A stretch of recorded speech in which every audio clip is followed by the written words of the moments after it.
आपको हिमाचल पंजाब में अय्याशी करनी है, अनजान लोगों लड़के लड़कियों के साथ पार्टी करनी है,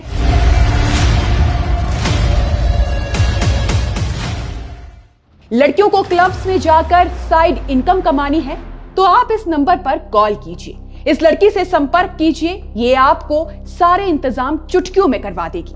दैनिक भास्कर द्वारा किए गए एक ताजा स्टिंग ऑपरेशन में हिमाचल पंजाब में चलने वाले एक ऐसे पार्टी रैकेट का खुलासा हुआ है जिसके द्वारा स्ट्रेंजर पार्टनर्स, ब्लाइंडफोल्ड मस्ती, ऑनलाइन बुकिंग और फिर ग्रुप से लेकर पर्सनल पार्टीज तक करवाई जाती है। इस पार्टी में अनजान लड़के लड़कियां इकट्ठा होते हैं, फिर आंखों पर पट्टी बांधे हुए एक दूसरे से बातचीत करते हैं और यहाँ पर वो सब कुछ होता है जो किसी भी सभ्य समाज की निशानी तो बिल्कुल नहीं है। इसलिए आज के इस वीडियो में हम इसी पार्टी रैकेट की पूरी पोल पत्री खोलकर आपके सामने पेश करेंगे और प्रशासन को ये संदेश देने का प्रयास करेंगे कि ऐसे पार्टी रैकेट पर एक्शन लेना क्यों और कितना जरूरी है। तो आज सुबह ही ये रिपोर्ट पढ़ने के बाद जब हमने जानकारी जुटाने का काम शुरू किया तो प्रीत लब्बू नाम के सोशल मीडिया हैंडल पर पहुंचे, जहां हमें इतना तक पता चल गया था कि पंजाब के अलावा हिमाचल के कसौली में, शिमला में भी इस तरह की पार्टियां करवाई जाती है। फिर हमने इस प्रोफाइल पर दिए इस नंबर से संपर्क करने का प्रयास भी किया, तो हमें थोड़ी बहुत जानकारी देने के बाद फोन को डिस्कनेक्ट कर दिया गया।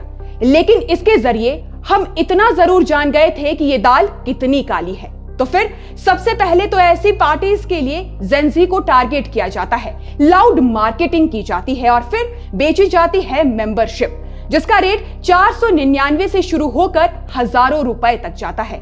और इन पार्टीज को ऑर्गेनाइज करवाने वाली इस लड़की के सोशल मीडिया पर 2 लाख से ज्यादा फॉलोअर्स हैं, जो पार्टी से रिलेटेड डिटेल्स को अपने सोशल मीडिया हैंडल पर शेयर करती है, जहां अलग अलग नंबर दिए जाते हैं, जिस पर व्हाट्सएप के जरिए कनेक्ट करने पर पार्टी की पूरी डिटेल और डील का दाम शेयर किया जाता है।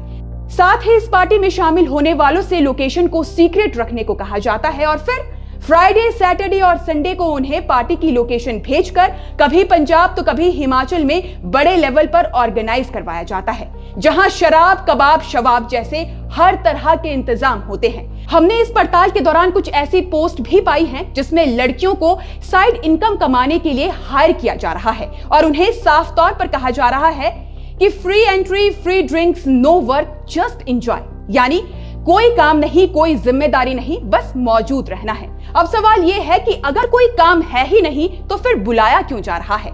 इन पार्टीज के वीडियो देखकर पता चलता है कि नॉर्मल ग्रुप पार्टी पंजाब के अलग अलग शहरों से लेकर चंडीगढ़, हिमाचल तक होती है। पार्टी में शामिल होने के लिए रजिस्ट्रेशन नंबर जरूरी होता है, जो एक बार रुपए जमा करने के बाद ही मिलता है। वहीं पर्सनल पार्टी हिल एरिया में की जाती है।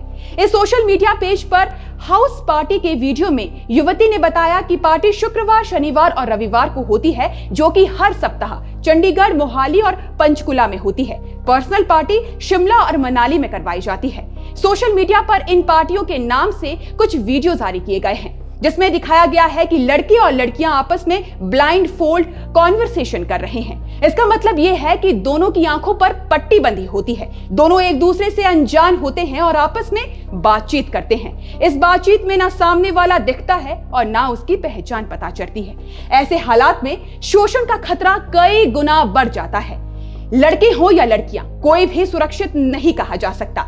बिना निगरानी, बिना किसी आधिकारिक अनुमति, शराब और संभावित नशे के माहौल में आयोजित होने वाली ये पार्टियां सिर्फ नैतिक सवाल ही नहीं उठाती, बल्कि कानूनी खतरे भी पैदा करती है। अगर यहाँ कुछ गलत हो गया तो जिम्मेदार कौन है? यहाँ प्राइवेसी पर भी खतरा है। वीडियो बनाए जाते हैं, फीडबैक लिए जाते हैं और वही फीडबैक बाद में सोशल मीडिया पर प्रमोशन के लिए इस्तेमाल किए जाते हैं। आज जो चीज मस्ती लग रही है, वही कल किसी की पहचान, करियर और परिवार के लिए परेशानी बन सकती है। यह समझना जरूरी है कि हिमाचल जैसे शांत और पर्यटन के लिए पहचाने जाने वाले राज्य में अगर इसी तरह की गतिविधियां चलती रही तो यह सिर्फ एक पार्टी की बात नहीं है, ये एक ट्रेंड बनता जा रहा है। एक ऐसा ट्रेंड जो सोशल मीडिया के जरिए युवाओं को जाल में फंसाता है। यहाँ सवाल सिर्फ अय्याशी का नहीं, सवाल कानून और समाज की चुप्पी का है। क्या स्थानीय प्रशासन को इसकी जानकारी नहीं है? अगर है तो कार्रवाई क्यों नहीं? और अगर नहीं तो अब तक नजर क्यों नहीं पड़ी? क्योंकि ये कोई प्राइवेट मौज मस्ती नहीं बल्कि एक संगठित रैकेट का संकेत है। एक ऐसा रैकेट जो चुपचाप पनप रहा है और जिसका असर आने वाले समय में और गहरा हो सकता है। आज की इस पड़ताल का मकसद किसी की निजी जिंदगी में झांकना नहीं बल्कि उस खतरे की ओर इशारा करना है जिसे नजरअंदाज करना आगे चलकर बहुत भारी पड़ सकता है। अब जिम्मेदारी सिर्फ मीडिया की नहीं है, जिम्मेदारी प्रशासन की है, कानून की है और समाज की भी है कि इस चकाचौंध के पीछे छिपे सच्चाई को समय रहते पहचाना जाए और उस पर ठोस कार्रवाई की जाए। क्योंकि अगर आज चुप्पी रही तो कल इसके नतीजे और भी गंभीर हो सकते हैं। बाकी आप दर्शकों का इस मसले पर क्या कहना है, अपनी स्वतंत्र राय हमें कमेंट सेक्शन में जरूर बताइएगा। फिलहाल इस खबर में बस इतना ही। नमस्कार।